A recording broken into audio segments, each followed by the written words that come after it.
सच्चिदानंद उनके पीठ और स्वरूप का ज्ञान करके उनकी शक्तियों का समावेश 3 प्रकार से किया जाता है। ब्रह्म रूप से सृष्टि, विष्णु रूप से स्थिति और रुद्र रूप से संहार। क्योंकि वह षोडशी कला नित्य कला है, अतः त्रिपुरा के साथ सुंदरी विशेषण लगाया जाता है।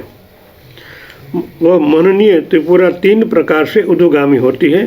3 रूप से अर्थात बीज रूप से, बिंदु स्वरूपन से और नाद रूप से। उस त्रिविध मार्ग का योग ज्ञाता लोग जानते हैं। 3 मार्गों का समीकरण करके बलशालिनी बनती और अपने साथ कलाओं को भी उद्योगमुखी बनाती है।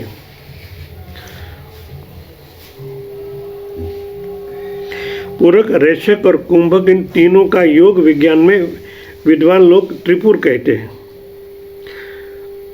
युक्त तीनों प्राणों का जब जय करने से श्रीपीठ में मन के स्थिर करके बिंदु रूप शिव जागृता शक्ति को प्राप्त कर लेते हैं, तब त्रिपुरेश्वरी व शक्ति सकल कही जाती है। और तीनों प्राणों में विजय नहीं किया करते, तब उसे विकला कहते हैं। किंतु पूरक, रेचक, कुंभक पर विजय करने का उनके सकला कहते हैं।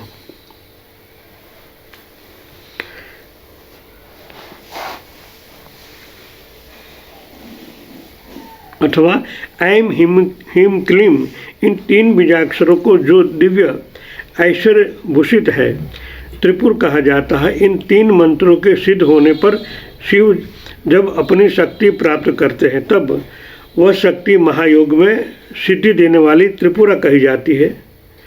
ऐम ह्रीं क्लीं, इन 3 बीज मंत्रों के 3 बीजाक्षर है और प्रत्येक में 3-3 अक्षर है। कई प्रकार के આપણે હમણાં 3 ના 9 9 ની વાત એમ જ કામ થતું હશે।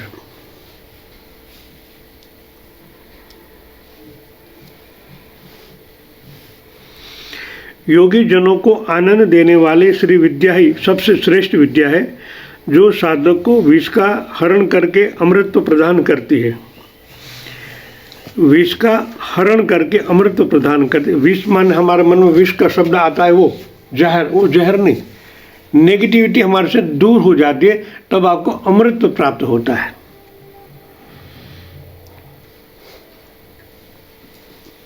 वह शक्ति श्री पीठ में संस्थित है रहती है। श्री चक्र के साथ उनका संबंध है। वह श्री विद्या ज्ञान से पूर्ण संपन्न है और वही कलाओं की सृष्टि क्रिया करती है। इसलिए श्री विद्या का ज्ञान वहीं पर होता है। श्री विद्या, श्री शक्ति सबसे आदि क्यों मानी जाइए? क्योंकि श्री विद्या गायत्री मंत्र की पूरिका मानी गई है। भर्गो देव से धीमहि, इस चरण में शक्ति का ध्यान बताया गया है। भर्गो देव से, भर्ग एक सूर्यनारायण भगवान के मध्य में एक भर्ग नाम का तेज है। वो पुराण में कहा गया कि भर्गो देव से धीमहि, इस चरण में शक्ति का ध्यान बताया गया है। हम माँ भगवती गायत्री को देखते हैं और उनका कुछ अलग है। ओम भूवस्व, स्थूल सूक्ष्म कारण से परे, भर्गो देव से धीमहि, ये सूर्य भगवान के बीच में जो भर्गो तेज है, उनका आह्वान हमारी बॉडी में 24 केंद्रों में करना है। धीमहि धियो न प्रचोदयात्, 24 केंद्रों में आह्वान कर से हमारे 24 केंद्र जागृत हो जाते हैं। है शक्ति का ही समन्वय।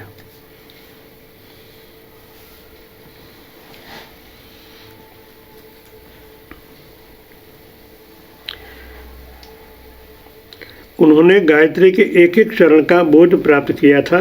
गायत्री के भूवस्व इस याहुति में ही ऐम ह्रीं क्लीं, इन 3 बीजाक्षर संयोग करके उन्होंने शक्ति प्राप्त की थी। शक्ति ही श्री विद्या रूप में त्रिपुर सुंदरी का रहस्य बताती है। ललिता, बगुला, तारा, बाला, ज्वालामुखी, कामेश्वरी, महामाया, नील, सरस्वती, शाकंभरी, ये सब त्रिपुरा के शक्तियाँ हैं, जो सभी सिद्धियाँ को देने वाली है। और श्री अन्याय त्रिपुरा की विशेष शक्तियाँ हैं, जिन्हें समग्र रूप में जानकर योगी योग सिद्ध प्राप्त करके परम शक्ति और विभूति प्राप्त करता है।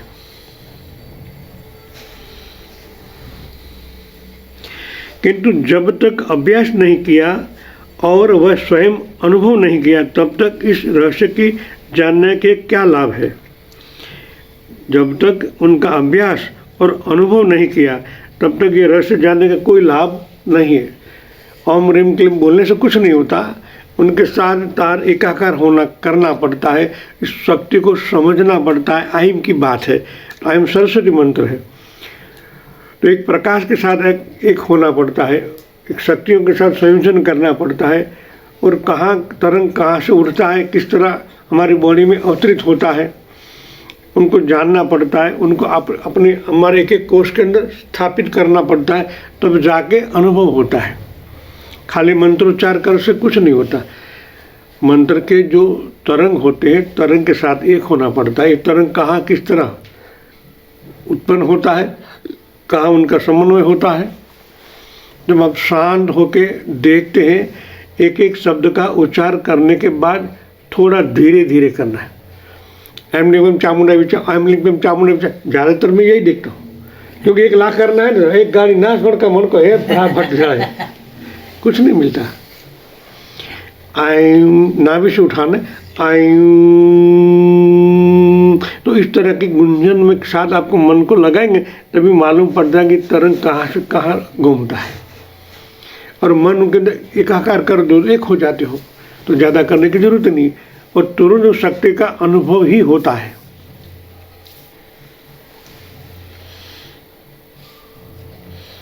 यहाँ भी लिखा है कि पहले अभ्यास कर लेना चाहिए, फिर उनके रहस्य का ज्ञान स्वयं ही हो जाएगा, तो वो सिद्ध हो जाता है।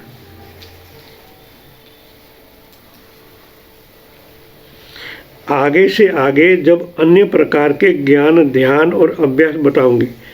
अब महादेवी, भगवती, शारदा तब तक रुकी रहे।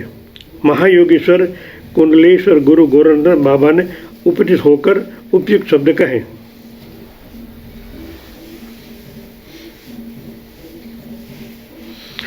कुंडलेश्वर जी गोरखनाथ बाबा के साथ ध्यान में जयपुर, कामीचूर और गोरखपुर नगरों में जहाँ जहाँ गोरखनाथ बाबा का अपना स्थान रहा था भ्रमण किया गया। गोरख बाबा ने गोविंद गिरी के जिस प्रकार योगाभ्यास किया था उसे दिखाकर बताया। प्राणायाग सहित नाभि चलाने की क्रिया बताई। तदंतर 4 दिन तक केवल अभ्यास ही चलता रहा। प्राणायाम सहित नाभि चलाने की क्रिया बताई और ये 4 दिन चलता रहा।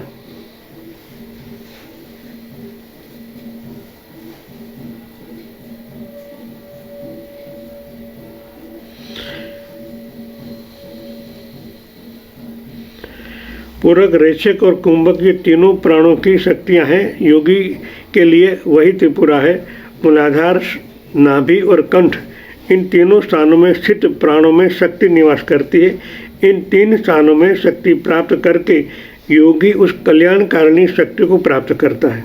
मूलाधार में, नाभि में और कंठ में। साधक का अपना रूप भी त्रिविध है, जैसे स्थूल, सूक्ष्म, कारण। इन 3 शरीरों द्वारा उसका त्रैत्र है। ब्रह्मरंध्र में अद्वैत है, शिव और शक्ति के रूप में द्वैत है। यही कहा गया है कि द्वैत, द्वैत और अद्वैत, इन तीनों भावों का लेकर भी जो अद्वैत भाव प्राप्त करते हैं वही त्रिपुरा भगवती कहा गया है।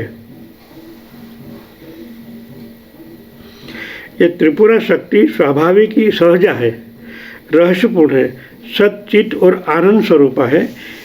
वही 10 स्थानों में निवास करती हुई स्थान भेद से 10 प्रकार की हो जाती है।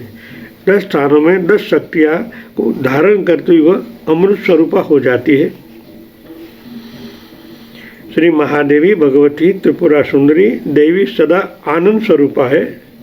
उन्हीं का रहस्य जानना चाहिए।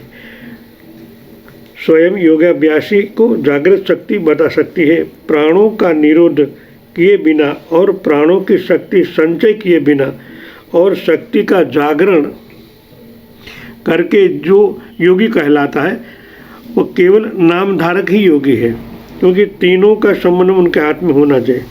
प्राणों का निरोध किए बिना और प्राणों की शक्ति संचय किए बिना, निरोध, तो प्राण के साथ एक हो, निरोध करना मतलब श्वास रुक जाना और वहाँ आप उनके साथ एक हो जाना, उनका प्राणों का निरोध करना कहा जाता है।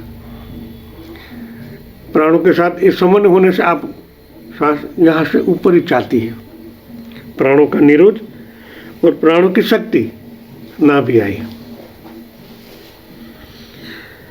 फिर शक्ति का जागरण, फिर उनका आवागमन, उन अवर जवन को देखना है। तब योगी केवल नाम का योगी रहता है। इसलिए शक्ति जागरण करके सरलता से त्रिपुरा की सिद्धि होती है। शक्ति के उत्थान से सब कुछ संभव हो जाता है।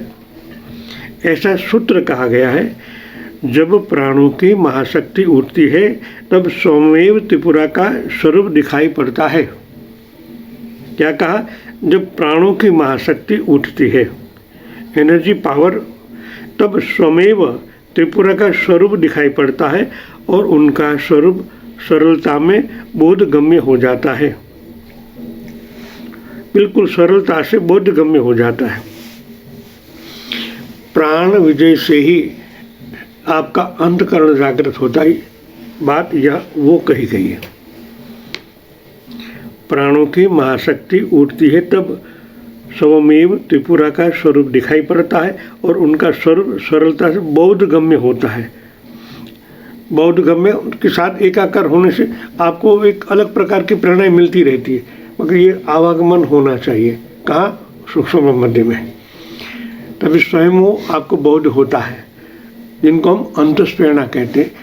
अंतस्प्रेरणा का मतलब है अंदर वाली शक्ति प्रेरणा रूप बनती है। काम तो वही करती है, मगर आपके साथ संयोजन करने से वो तुरंत सक्रिय हो जाती है। श्री विद्या परम श्रेष्ठ विद्या है। शरीर को ही श्रीपीठ कहा गया है। हमारे जो शरीर, उनको श्रीपीठ कहा गया है। हमारे शरीरों में त्रिकोण के सिवा कुछ नहीं है। जहाँ जहाँ त्रिकोण बनता है वहाँ श्रीपीठ कहा गया है। मूलाधार में त्रिकोण ही है, त्रिकोण में और त्रिकोण, त्रिकोण में और त्रिकोण, 3 3 के 9 9 से 64, और पूरे शरीर में त्रिकोण से जो कुछ नहीं है।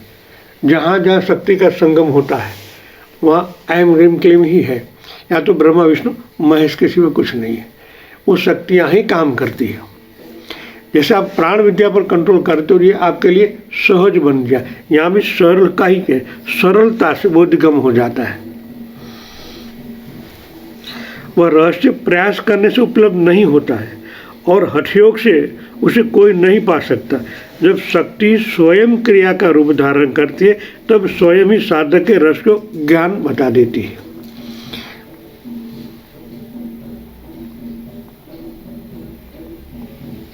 उसी शरीर में नाना पीठों में संचित नाना प्रकार की शक्ति देवियाँ निवास करती है। उनमें से एक का भी ज्ञान होने पर साधक सिद्धि प्राप्त कर लेता है। किसी एक के साथ स्वयं होने से सिद्धि प्राप्त कर लेता है। वह परमा श्री विद्या योगियों को योग सिद्ध प्रदान करने वाली है और बलवान साधक द्वारा ही प्राप्त की जा सकती है। जिसने प्राणों के स्वयं को सिद्ध कर लिया है, जो प्राणों को सिद्ध कर लिया है, उनके लिए सब सरल हो जाता है। ये माँ भगवती कह रही है, जब आप प्राणों को सिद्ध कर ले तो कोई काम ऐसा नहीं होता कि आपसे न हो सके, होता ही है। बौद्धगम्य शब्द है, तो हमको शांत होने के साथ उनके साथ एक होना है, तभी प्रज्ञा खिलती है। हम सीधा जाने के बाद सक्रिय हो जाता है तो मार खा जाते हैं। पहले उनके साथ तारे करो, शांत हो जाओ, तभी बोधगम्य आपको बतलाती है, क्योंकि वो शक्ति स्वरूप है और उनके पास स्पंद नहीं सीखता है, पश्चंती है वो। तो जब शांत हो गए तभी वो तरंगे बाहर निकलेंगी। तरंग के बिना आपको कोई ज्ञान नहीं होता, चाहे अंतर ज्ञान हो चाहे बाहर का ज्ञान हो। बाहर का ज्ञान हमारे पास प्राण विद्या है तभी तो होता है ना।